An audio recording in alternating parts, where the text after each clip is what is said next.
अजय अग्रवाल आतिया तालाब व्यापार मंडल अध्यक्ष की ओर से समस्त झांसी वासियों, देशवासियों को दीपावली पर्व की हार्दिक शुभकामनाएं एवं बधाई। इस मौके पर उन्होंने कहा कि सभी लोग दिवाली के मौके पर देख परख कर पटाखे चलाएं एवं सभी लोग स्वस्थ रहें और अपना ध्यान रखें, ऐसी कामना की। पुनः आप सभी को धनतेरस दीपावली की हार्दिक शुभकामनाएं। क्या नाम है आपका? मैं संजय अग्रवाल, अध्यक्ष आतिया तालाब व्यापार मंडल झांसी और भारतीय उद्योग व्यापार प्रतिनिधि मंडल का विदेश उपाध्यक्ष हूँ। मैं आज दिवाली के शुभ अवसर पर आने वाली दिवाली पे धनतेरस पर सभी झांसी वासियों को, देशवासियों को और देशवासियों को दिवाली की हार्दिक शुभकामनाएं देता हूँ। सभी से निवेदन करता हूँ सौहार्दपूर्ण माहौल में दिवाली मनाएं। व्यापारी ये लगातार व्यापार चल रहा है, उसको लेकर क्या कहना चाहेंगे? कैसा व्यापारियों का जो व्यापार चल रहा है, कुछ चुनिंदा दुकानों पे भीड़ नजर आ रही है। व्यापारी तो ऑनलाइन से बड़ा त्रस्त है। आज जो ऑनलाइन के डिपार्टमेंटल स्टोर उन पे ज्यादा भीड़ है। और वैसे हम एक सजेशन देना चाहेंगे, जो खरीदार है ऑनलाइन, जहाँ मेडिसिन वगैरह और अन्य चीजों पे 40% 30% का फर्क है, वहाँ आप ऑनलाइन खरीदें, कोई समस्या नहीं है। 2-5-10% का पड़ेगा, वहाँ ऑनलाइन खरीदने न जाए, क्योंकि आप जब बाजार में जाते तो आपसे ही रौनक है। बाजार में छोटे मोटे दुकानदार हैं, वो आपके द्वारा पलते हैं, जिन्होंने सरकार रोजगार नहीं दे पा रही है, वो आप अपना रोजगार पैदा कर रहे हैं। तो आप लोगों को उनको बढ़ावा देना चाहिए, छोटे व्यापारियों को। उनसे आप सामान खरीदेंगे, उनका पेट बनेगा और वो क्योंकि सरकार पर बोझ नहीं बनेंगे। नहीं तो क्या होगा, वो भी बेरोजगार हो जाएंगे, सरकार पर बोझ बनेंगे, तो इसमें सरकार के लिए बहुत बड़ी मुसीबत खड़ी होने वाली है। क्योंकि 20 दुकानदारों का व्यापार जब एक आदमी करने लगा तो 1900 बेरोजगार हो ही जाएंगे, तो उनको आप कहाँ ले जाएंगे? या तो लगातार जीएसटी विभाग छापेमारी कर रही है। हाँ, तो लेके क्या कहेंगे? भैया हम इसके बारे में आप बताइए कि मैं क्या कह दूँ। आज तक मैंने ऐसा नहीं सुना कि कोई गलती हो व्यापारी, मतलब कोई अधिकारियों से गलती हो। बड़े बड़े अफसर बैठे हैं, IAS मतलब बड़े बड़े पढ़े लिखे अफसर बैठे हैं, जो एक गवर्नमेंट की एक मानक से निकलने के बाद यहाँ GST के अधिकारियों ने बनाया जाता है। और उसके बावजूद अगर उनसे गलती हो और व्यापारियों को ये लगे ये छापे गलत चल रहे हैं, और छापे की जो गणना इन्होंने करी है, किस यहाँ पे छापे मारे हैं, उसके बाद माफी मांगे विभाग, तो ये बात पता नहीं। इससे क्या है, सरकार की बड़ी बदनामी हो रही है कि सरकार ने किस तरह से चयन करके इन अधिकारियों को यहाँ रखा है, जबकि इस तरह की गलती आज तक ऐसा मैटर आया नहीं है कि पहले अधिकारी ये गलती करें और उसके बाद क्षमा मांगे।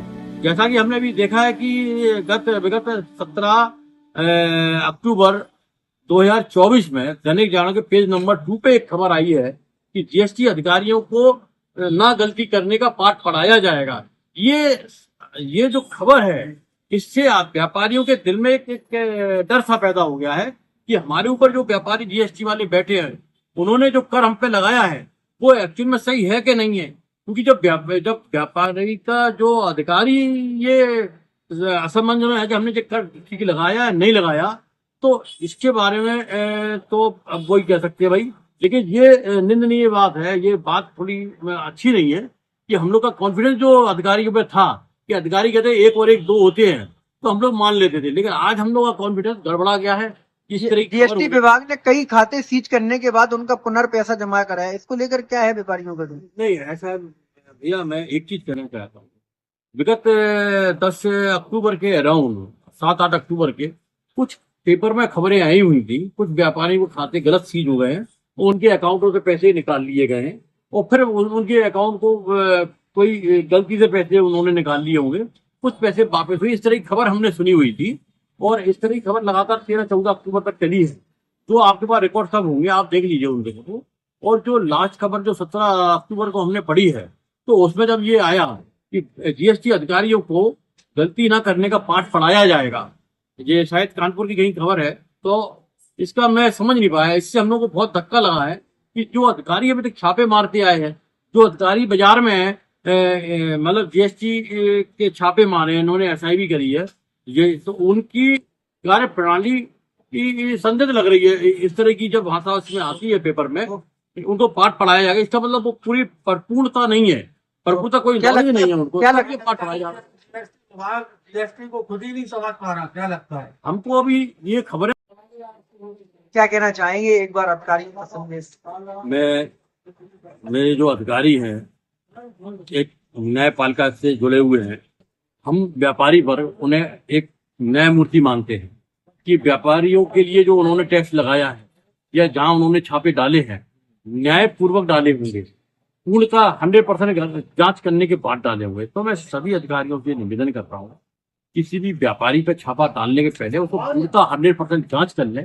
कहीं ऐसा ना हो कि हमको वो व्यापारी अपील में जाए, वो छूट किया जाए तो आपकी किरकिरी हो। और हम नहीं जानते कि मैं ये समझता हूँ कि व्यापारी और अफसर के बीच में एक बहुत लंबा रिश्ता होता है। तो ये रिश्ते को कायम रखना, मैं अफसरों से ये निवेदन करूंगा कि ये रिश्ते को कायम रहे और व्यापारियों का अफसर में जो विश्वास पिछले कई समय से कायम होता आया है वैसे ही कायम रहे। और अधिकारियों से निवेदन है इस तरह की गलती कोई ना करें जिसमें व्यापारी के मन में अधिकारी के प्रति कुछ गलत भावनाएं आए।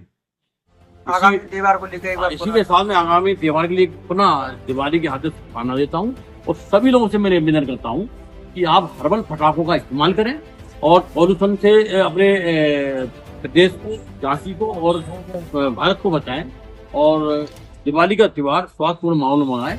कहीं भैया मैं गलती कर गया हूँ, किसी अधिकारी को अगर हमारी बात से कुछ बुरा लगा हो तो उन अधिकारियों से मैं क्षमा मांगता हूँ कि भैया हम तो व्यापारी नेता हैं, उनको जो बुलवाता है तो जनता मेरे से बुलवा रही है वो मैं बोल रहा हूँ। और इसमें कहीं हमने कोई त्रुटि कर दी हो, 2-4% त्रुटि हुई हो तो आप क्षमा करें। धन्यवाद।